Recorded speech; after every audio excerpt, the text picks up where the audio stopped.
Chers téléspectateurs, bonjour, bienvenue dans notre série d'émissions intitulée Pour une vie meilleure. Nous accueillons notre invité permanent, Monsieur Liézot, bonjour. Bonjour. Nous vous accueillons au titre de votre fonction. Vous êtes directeur adjoint d'un département qui s'intitule Gestion chrétienne de la vie. Et vous occupez ce poste pour la conférence générale des Églises adventistes du 7e jour. Exact. Alors, une des raisons pour lesquelles ce département n'est donc pas perçu des manières les plus positives qu'il soit, et notamment qu'il s'occupe d'affaires financières, plus précisément de dîmes et d'offrandes. Mais y a-t-il une autre raison? Oui, et cela n'est pas particulière à notre département, mais à tout chrétien. C'est bien comprendre la Bible et avoir une relation personnelle avec Dieu. Et cela dépend essentiellement de la façon dont vous vous représentez Dieu. Réfléchissez une seconde. Quelle est l'image que vous avez de Dieu? Cette image peut être consciente ou inconsciente, mais ce qui est sûr, c'est que vous en avez une. Et elle va déterminer le genre de relation que vous avez avec lui. Savez-vous quelle est la première représentation qu'un enfant se fait de Dieu? Son père? Oui, exactement. Et quand votre père a été un père aimant, protecteur, qui a joué son rôle pour que vous ayez tout le nécessaire, qu'il vous a donné la meilleure éducation possible, etc., il n'y a pas de problème. Mais imaginez-vous quelqu'un qui n'a jamais eu de père, ou pire, qui a eu un père, mais qui a été abusif à tous les niveaux. Dans les deux cas, ces enfants ont transposé l'image du père qu'ils avaient, ou le manque de père qu'ils avaient, sur celle du Dieu céleste. Alors pour l'enfant, ayant eu un père jamais présent ou un père abusif, quel genre de relation peut-il avoir avec Dieu? Et tant que les conséquences de cette première relation n'ont pas été résolues, il y a très peu de chances pour qu'il ait une relation normale avec Dieu. Et ces éléments montrent bien également que les sociétés passées, qui ont été construites sur un système très masculin, où la femme n'avait pas la place qu'elle devait avoir, ont également influencé l'image que l'on se fait de Dieu, qui pourtant dans la Bible ne se présente pas exclusivement avec des traits paternels, mais également avec des traits maternelle. Qu'est-ce qui nous vient à l'esprit quand nous pensons à Dieu? C'est important individuellement, mais également au niveau de l'Église et même au niveau de la nation. Car Winston Tozer, qui était un pasteur théologien du 19e siècle, a écrit ceci. « Ce qui nous vient à l'esprit quand nous pensons à Dieu est la chose la plus importante à notre sujet.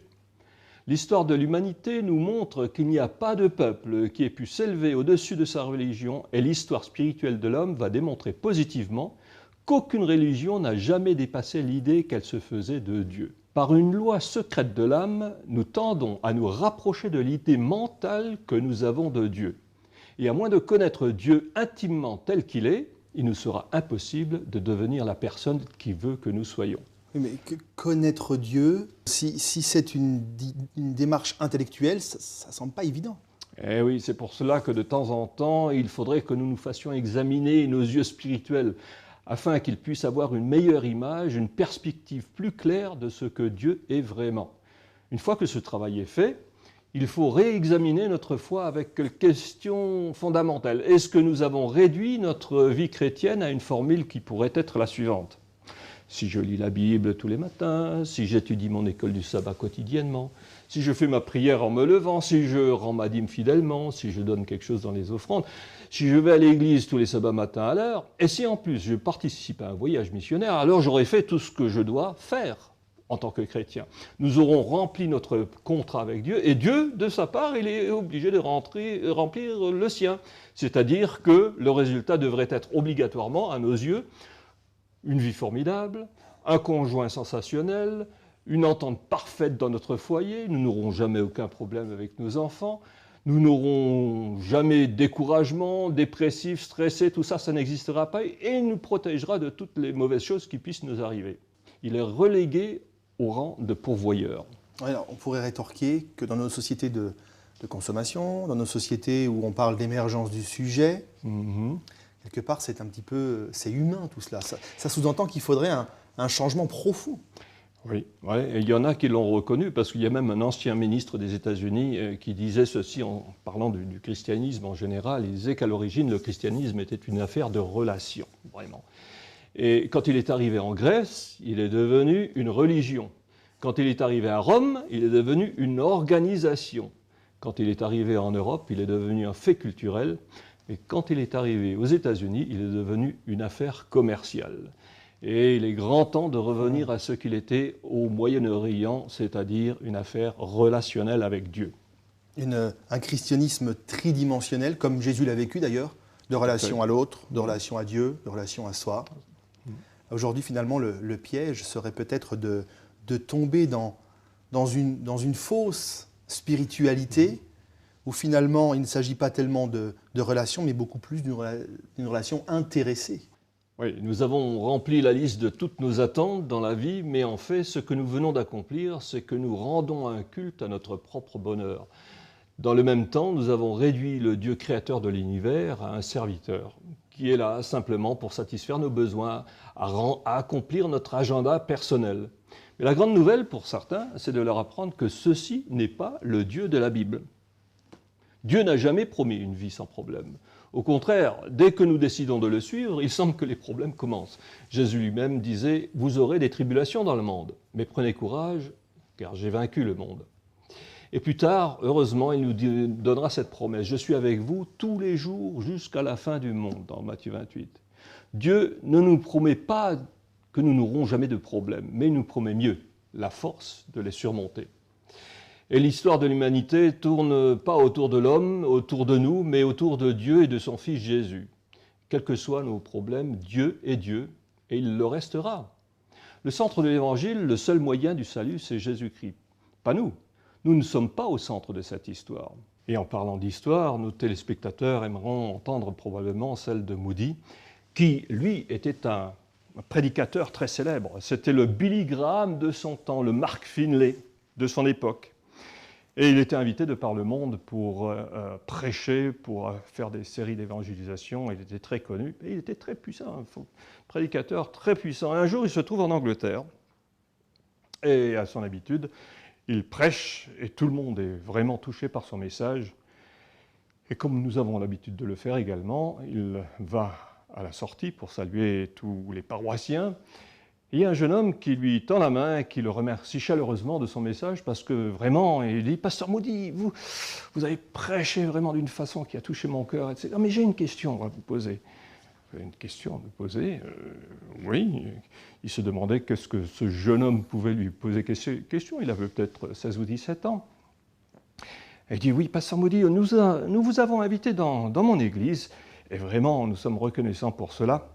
Et pour le message que nous avons entendu ce matin. Mais si jamais moi, je me trouvais dans votre église, est-ce que vous m'autoriseriez, moi, à prêcher chez vous ?»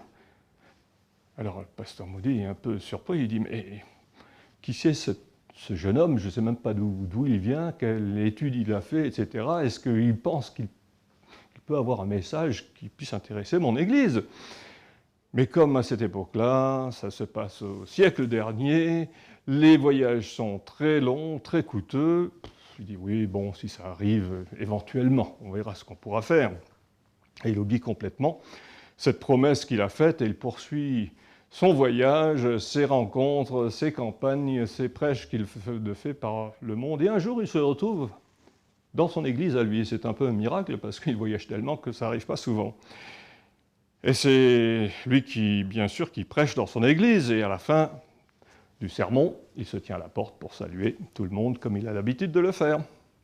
Et un jeune homme lui serre la main et le remercie tellement de ce message qu'il a délivré avec tellement de force qu'il a vraiment touché son cœur. Il dit « Pasteur Moody, est-ce que vous vous rappelez de moi ?» Le grand pasteur Moody dit « Mais jeune homme, c'est pas possible, excusez-moi, mais je visite des centaines d'églises tous les ans, des milliers de personnes que je rencontre, mais impossible de me rappeler de tout le monde. » Et le jeune homme d'insister, il dit « Non, pasteur Moody, je suis sûr que vous vous rappelez de moi, parce qu'il y a 3 ans, vous vous trouviez dans mon église en Angleterre, et vous m'aviez promis que si je me trouvais dans votre église, que je pourrais prêcher chez vous. » Ah oui, alors ça lui est revenu à l'esprit. Et il était un petit peu gêné parce qu'il ne pouvait pas revenir sur sa promesse quand même. Et comme il devait voyager la semaine suivante, très embarrassé, il s'est dit « Bon, on va arranger quelque chose. » Alors il appelle l'ancien, il l'attire à l'écart et puis il dit « Mon frère, vous voyez, j'ai un problème avec le jeune homme. Là, je lui ai promis qu'il pourrait prêcher dans mon église, mais franchement, je ne sais pas d'où il vient. Bon, je sais qu'il vient d'Angleterre, mais je ne sais pas quelle étude il a faite, je ne sais pas ce qu'il va raconter. Et j'aimerais pas qu'il commence à sortir des hérésies dans mon église, ça serait le scandale complet. Alors, bon, vous allez organiser une petite réunion ce soir, et vous l'introduirez, mais vous restez bien à côté de lui, vous écoutez bien ce qu'il va dire, et puis si jamais il commence à dérailler, eh bien vous l'interrompez, puis c'est fini, quoi. Hein. Mais faites attention, parce que je ne sais vraiment pas ce qu'il va raconter. Et l'ancien, il dit, oui, pasteur, bien sûr, et il va faire ce qu'il peut pour satisfaire la demande de son pasteur. Et Moody part. Pendant toute la semaine, il était en voyage, il ne devait rentrer qu'à la fin de la semaine. Et à cette époque-là, il n'y avait pas d'email, il n'y avait pas de téléphone portable, pas de fax, rien, tout ça, ça n'existait pas. Alors pendant toute la semaine, il se demande ce qui s'est passé. Il rentre chez lui, et la première chose qu'il fait, bien sûr, en arrivant, c'est d'appeler l'ancien d'église pour lui faire un compte-rendu de ce qui s'est passé. Et il demande à son ancien, alors racontez-moi un petit peu ce qui s'est passé avec ce jeune homme. Et l'ancien dit, ouh là là, pasteur, si vous saviez, pasteur, si vous saviez.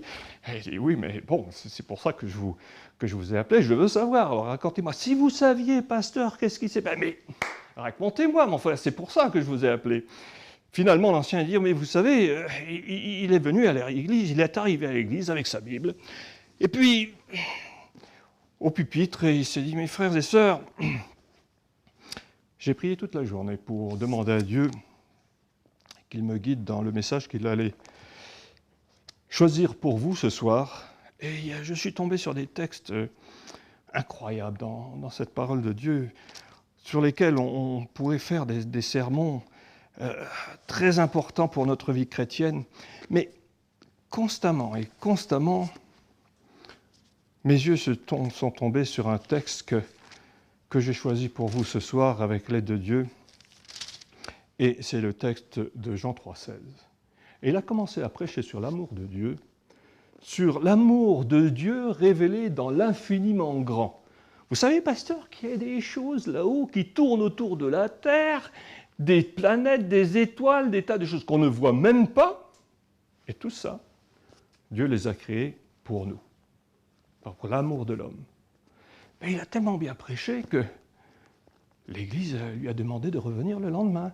Ah oui, vraiment? Eh oui, pasteur, il est revenu le lendemain.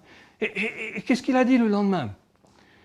Le lendemain, il est arrivé, et après son introduction, de nouveau, il a ouvert sa Bible et dit, frères et sœurs, toute la journée, j'étais en prière et en méditation, en demandant à Dieu de me guider pour le message que j'allais vous délivrer ce soir.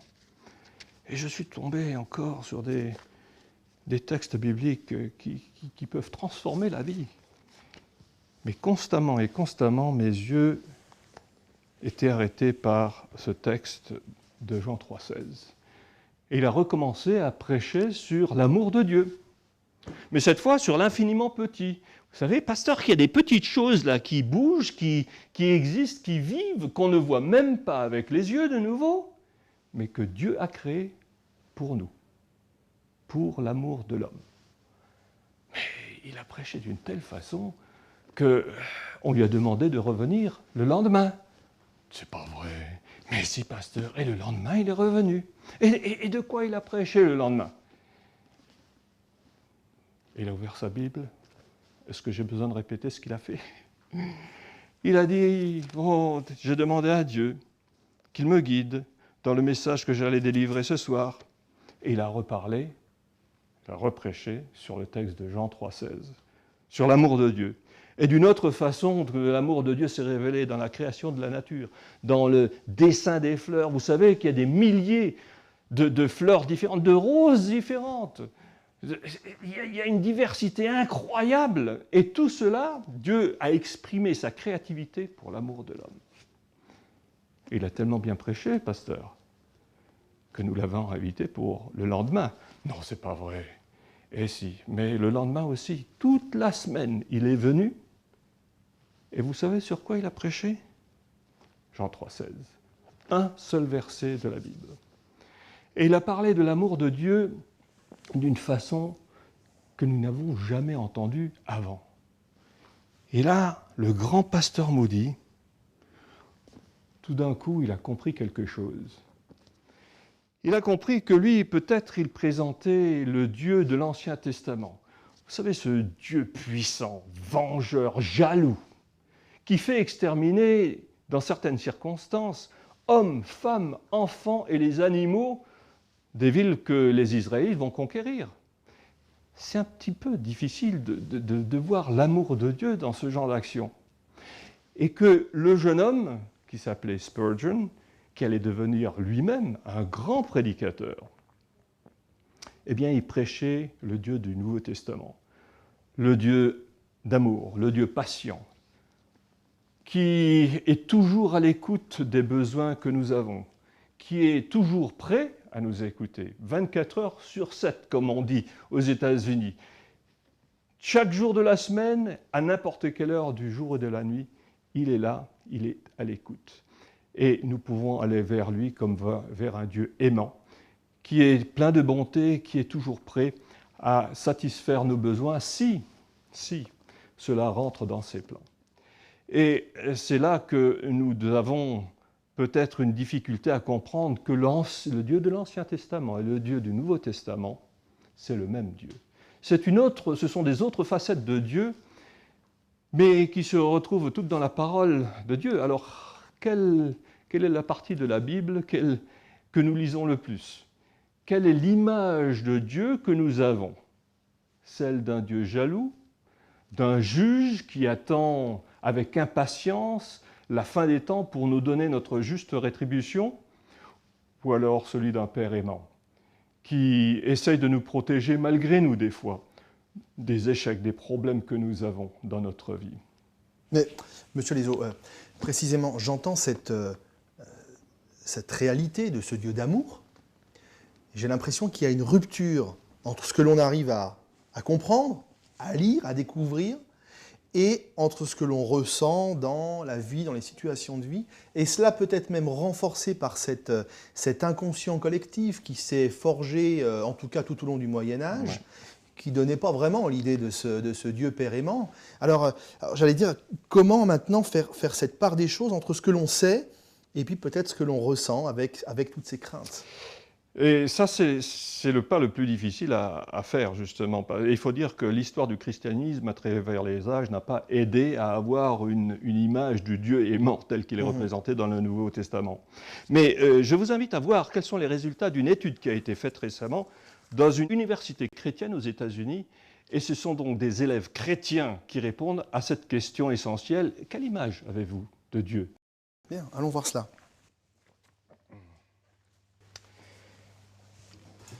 C'est donc une étude qui a été faite à l'université Baylor au Texas et qui a été publiée au mois de janvier 2007. Et aux étudiants chrétiens de cette université, on a posé la question suivante. Donc, quelle image avez-vous de Dieu? Et là, les résultats sont assez surprenants parce que, rappelez-vous, ce sont des chrétiens qui répondent quand même.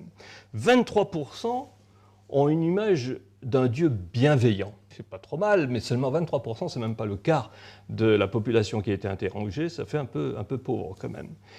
31% ont l'image d'un Dieu autoritaire, ce Dieu qui va juger les gens, qui est autoritaire, auquel il faut obéir, etc. C'est peut-être pas très encourageant non plus. Quasiment un tiers. Hein. Oui.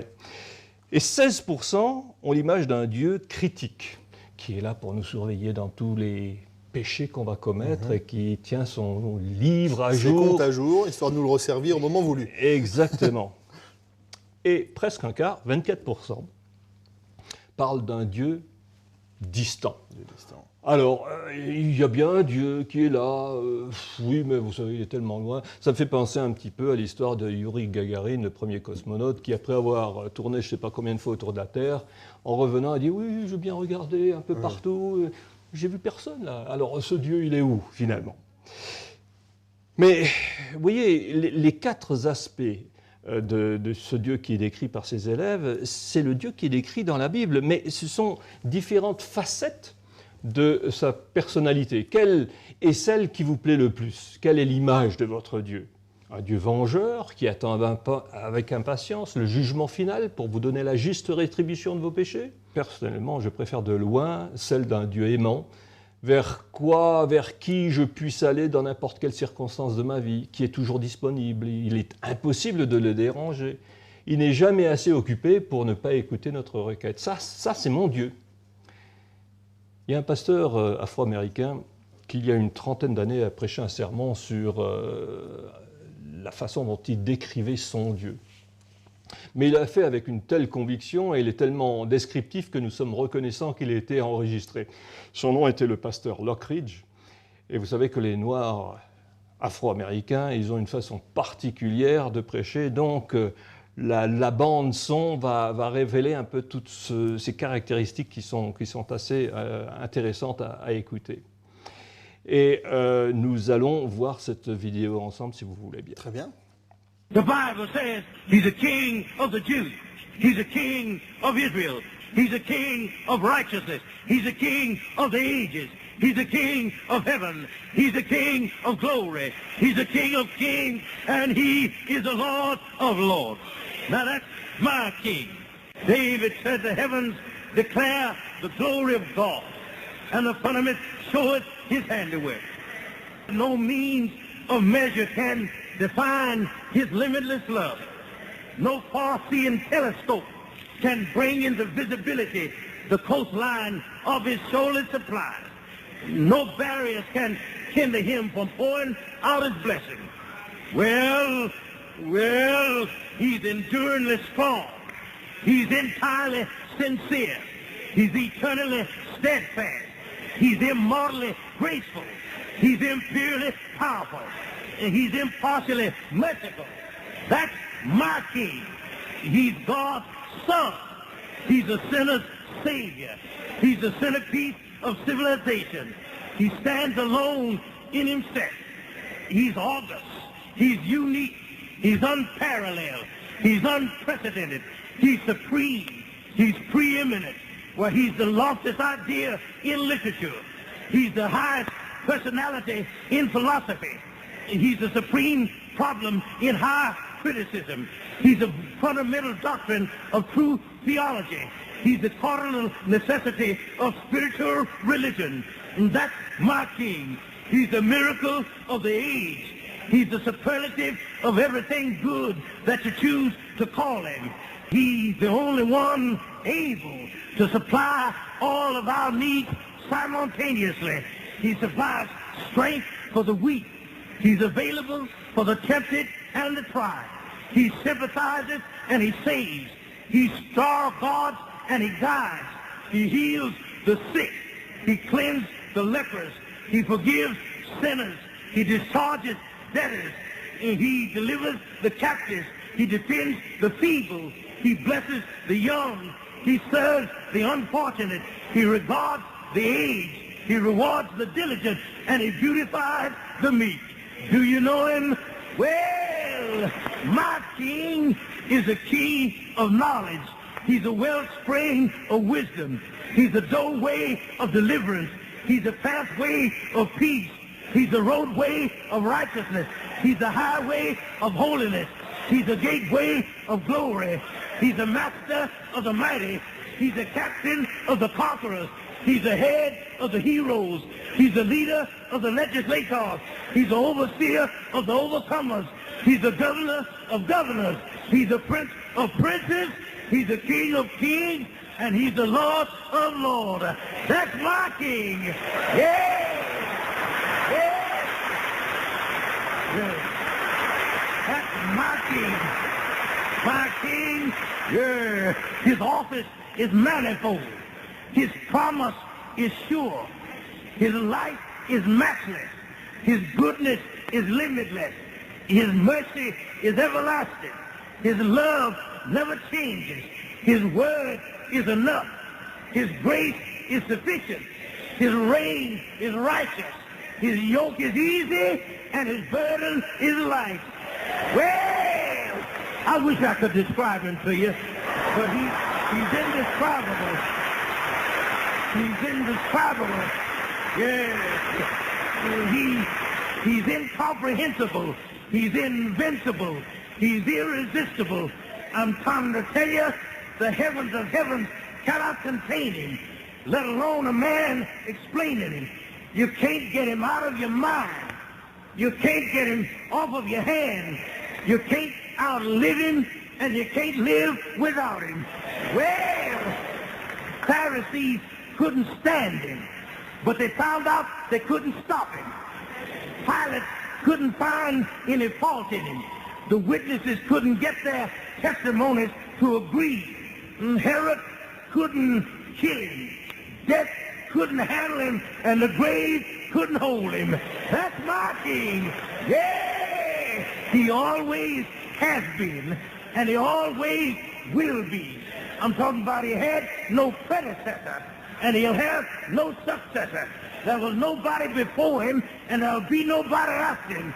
You can't impeach him, and he's not going to resign. That's my king. Praise the Lord. That's my king. Thine is the kingdom, and the power, and the glory. The glory is all his. Thine is the kingdom, and the power, and the glory, forever and ever and ever. And when you get through with all of the forever, then amen. Plus de 7 minutes pour décrire son roi, son Dieu. Combien de temps vous faut-il pour décrire le Dieu auquel vous vous représentez, ou tel que vous le représentez? Même pour des personnes très pieuses, il peut être très difficile d'avoir une bonne perception de Dieu. Les disciples eux-mêmes avaient déjà le même problème. Et dans Jean 14, quand Philippe s'adresse à Jésus, il dit « Seigneur, montre-nous le Père ». Après avoir vécu plus de 3 ans avec Jésus, il n'avait toujours pas compris qui il était et qui il représentait. Est-il celui vers qui vous allez naturellement quand vous avez des problèmes? Est-il seulement le Dieu d'amour qui console quand vous en avez besoin, ou en même temps celui vers qui vous allez quand vous n'avez pas besoin de lui? Monsieur Lézot, merci pour cette interpellation quant à l'image, quant à la représentation que l'on se fait de Dieu. Merci aussi d'ailleurs pour cette déclaration puissante selon Lockridge de cette présentation de Dieu. Et eh bien avec les précieux conseils que vous nous avez donnés, je vais sans plus tarder me tourner vers nos téléspectateurs pour leur proposer ces pistes de réflexion pour s'interpeller maintenant soi-même sur cette image de Dieu. Comment l'image de Dieu a-t-elle grandi en moi? Que cela veut-il dire pour moi que Dieu m'aime? Dieu a-t-il touché ma vie récemment? Monsieur Lézot, merci beaucoup pour la qualité de ces propos, pour ce temps passé ensemble. Il y en aura d'autres, donc à très bientôt. Au revoir. Chers téléspectateurs, au revoir et à très bientôt.